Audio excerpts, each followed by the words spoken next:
Well, it's cold, it's dark, it's miserable, and the outlook isn't looking much better. You may think I'm talking about the weather, but sadly I'm talking about the apparent new motorcycle market.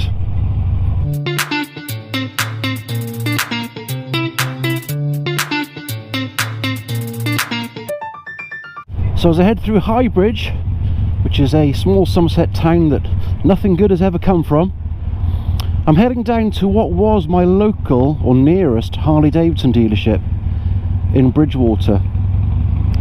If you spend much time on social media or YouTube or even in the motorcycle journalistic press, you'll probably have heard lots of stuff about the motorcycle market, or at least the new motorcycle market, literally falling on its arse. And I'm not sure if that's a completely true picture. However, there are certain elements that would lead you to believe that. Now, it's widely known that Harley Davidson deals on new bikes have been struggling for several years. And you have to think, is it something wrong with the manufacturer? Is it something wrong with the advertising? Or is it something the manufacturers themselves are doing which is making life a lot more difficult than it needs to be? So like I say, we're heading down to Riders of Bridgwater now. They've got two dealerships, one in Bridgwater, one in Bristol, both of which were dual franchise sites having Harley Davidson and Ducati. So two premium brands. Alright, these aren't like a budget brand dealership or retailer. But I noticed a few months back that they were starting to advertise Indian motorcycles at the Bridgwater branch, which blew me away, because I'm not saying there's anything wrong with Indian. I think Indian make fantastic bikes. Arguably, I think the FTR is one of the best looking bikes on the market. But to have Indian and Harley Davidson in the same dealership just seemed like something that wouldn't happen. So recently, when I went for my MOT, I was chatting to Rob at RJ Motorcycles, who was talking about Harleys and all sorts of things beautiful and American, and he told me that they'd actually lost the sales franchise for Harley Davidson. Well, I say lost, they didn't lose it, it sounds like they gave it up, and there's a good reason for that. And that's sadly because Harley Davidson put so many expectations on their latest corporate identity. They wanted riders to spend an absolute fortune on making their dealership a standalone Harley Davidson boutique dealership. So does that mean that Harley Davidson themselves have literally put their own neck on the chopping block? Because currently, and this will change, but currently, unless you have a dealership to go to buy a new bike, people don't buy new bikes. They want to see what they're buying, they want to road test what they're buying. In 10 years time that will probably be different, and you'll order your bike online. All you'll have to do is choose the colour. It'll be delivered to your house with a QR code, which will be your owner's manual and your instructions of how to start it, ride it, fall off it, whatever. But right now you have to go to dealerships. So if you have no dealerships, then you have no sales.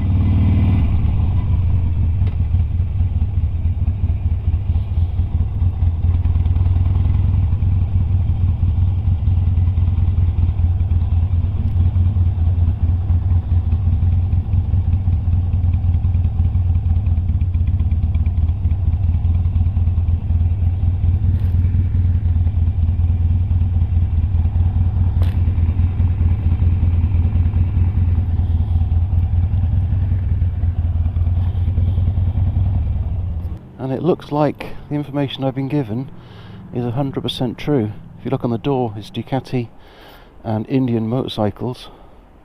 There used to be a big Harley sign up on the front of the door there, which is now gone. And although they obviously still have stock and a lot of used stock in there,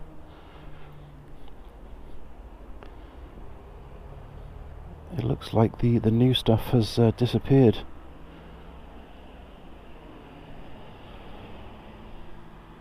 So I've just speaking to Neil now, who's also here. He's come up to have a look at riders, not knowing if it was open on a Sunday or not, and he's just explained to me about, is it Bridge Garage? Bridge in Exeter lost the franchise for Yamaha because they wanted to have a sole establishment.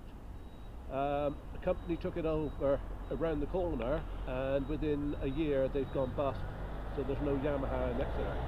Good God, so we're now not just talking about the prestige brands that in theory are more difficult to sell bikes. We're talking about mainstream brands that are, you know, volume brands selling an absolute bucket load of bikes every single year, you know, around the world. Yeah. They're struggling and shutting dealerships or shutting franchises as well. Yeah, it's getting very difficult. Yeah. You know, what's it? Fowlers. I mean, they've got sort of Honda and Kawasaki separate. I mean, where they're going to put Yamaha? They have to separate now, but they haven't got the space. No. So it's getting. Looking for one bike, and you might end up getting another one because it's there. So I think they're sort of like being a bit negative. Yeah. On that one, to me, I don't know what's happening. But I suppose there's no money. There's at the moment, and you know, when you're looking at sort of like a Harley, you're looking at a minimum 20 grand. I can't afford that. No, absolutely. And he just pointed out that Yamaha in Yeovil have closed, or they've given up the franchise. So it's volume brands as well that are struggling. So there's me thinking it was just the so-called prestige expensive brands that were having issues, but it looks like it's everyone. Weirdly, he's just said exactly what I thought, which was the Chinese brands and the Indian brands seem to be immune from it. I mean, 10 years ago you'd never see people driving Chinese cars, but now, you know, they're everywhere. The electric car market is pretty much controlled by Tesla or Chinese brands, and it's as simple as that. Make our way back. There's another one, KTM, also struggling. A couple of months back, went into administration. Where does it stop? Where does this end? Surely the market for motorcycles can't just end. I mean, there's a huge following that may be getting smaller and smaller, but certainly not ever going to disappear. So you'll have the continuation of older bikes, the used bikes market. There's probably enough there to keep people going for the next 50 years just in used bikes, to be fair, but there has to be a reason for it, and there has to be a way to fix it. Now, in my opinion, it's because the new bike market is far too expensive. The cost of new bikes now is pricing people out of the market. You know, if I had the money to buy a brand new Harley Davidson and I walked in there cash in hand to buy anything of any sort of what's the best way to put it, credibility in the Harley Davidson market, you are starting at 24,000. And to be completely fair, unless you exclude the or if you exclude the scramblers and lower end monsters, you're not far short with Ducatis either. I would hazard a guess BMWs are the same. Let's be fair, I would imagine that quite a high percentage of motorcycle riders have motorbikes which are a hobby and a toy. You know, it's a treat to have something like this in the garage that you're able then to pop out on days when you want to. There are a lot of people that commute on motorcycles, but I think that's probably getting less and less, certainly in certain areas of the market or certain areas of the world. So the answer has to be that these big brands, instead of holding on to this air of prestige that they maintain, they need to bring the prices down and make bikes that little bit cheaper.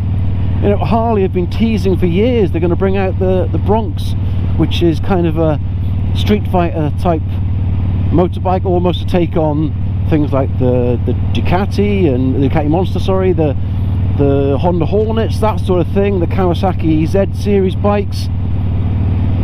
But they keep promising it, they keep sending out sort of shots of it and artistic images of it, but it's never happened. Now that might be something that saves them.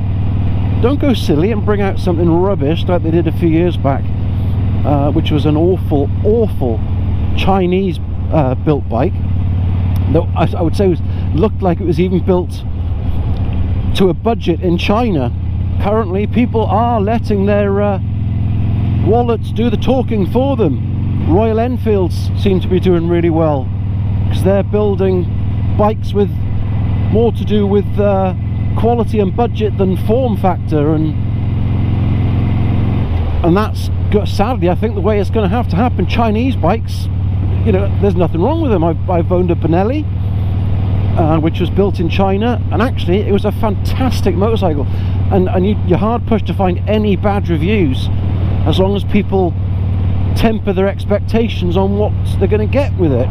You know, there are so many Chinese manufacturers out there now producing bikes and bike parts for big brands.